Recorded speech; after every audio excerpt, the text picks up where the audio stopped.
రాజపుట్స్ పరిపాలించిన గుజరాత్లోని ఒక గ్రామం. అక్కడి జనాభా 2000, కానీ అమ్మాయిలు మాత్రం కేవలం 12 మంది. అక్కడ మగాళ్ళకి జన్మనివ్వటానికి తల్లి కావాలి, పెళ్లి చేసుకోవటానికి ఓ అమ్మాయి కావాలి, కానీ ఆ అమ్మాయి కడుపున పుట్టేది మాత్రం అబ్బాయే కావాలి. అమ్మాయి పుడితే చంపేస్తారు. ఆ ఊళ్ళో ఆడవాళ్ళంటే తల్లులే, ఆడపిల్లలు లేరు. ఆ ఊళ్ళో 1890లో ఒక అమ్మాయి పెళ్లి జరిగింది. ఆ తర్వాత 108 సంవత్సరాలకు మళ్ళీ 1998లో ఒక అమ్మాయి పెళ్లి.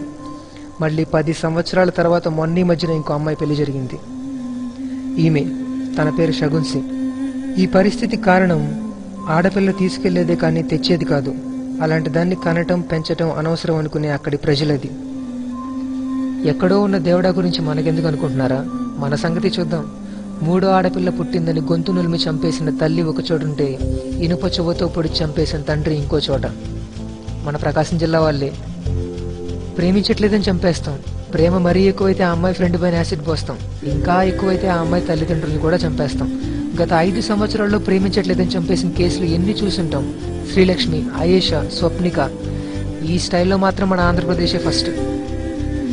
ఇవన్నీ చాలా ఉన్నట్లు అమ్మాయిలు వాళ్ళంతటి వాళ్ళే చనిపోయేలా ఈవిటీజింగ్, డౌరీ, సెక్సువల్ హెరాస్మెంట్. ఆడపిల్లని కామెంట్ చేయని వాళ్ళు మనలో ఎంతమంది ఉన్నారు?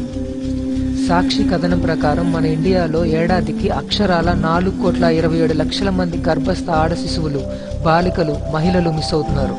స్త్రీలపై జరుగుతున్న అమానుషమైన అగత్యాల వల్ల స్త్రీ పురుష జనాభా నిష్పత్తిలో ప్రమాదకరమైన అంతరం ఏర్పడుతుంది.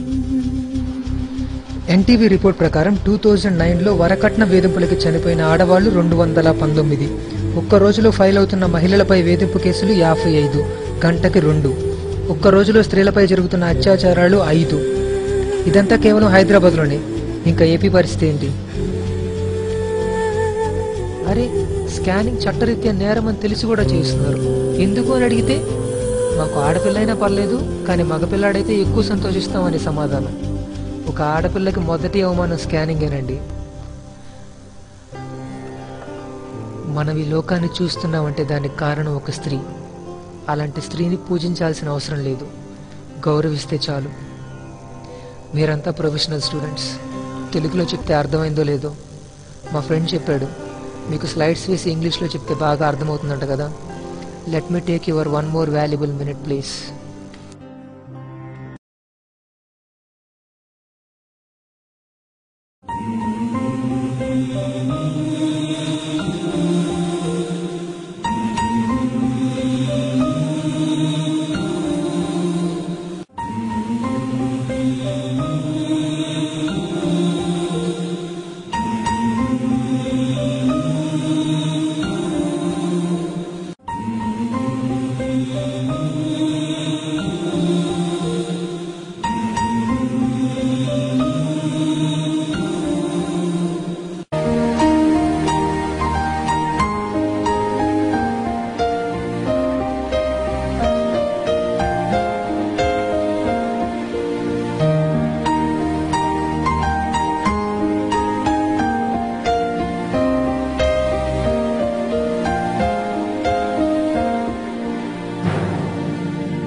అర్థమైంది అనుకుంటున్నాను.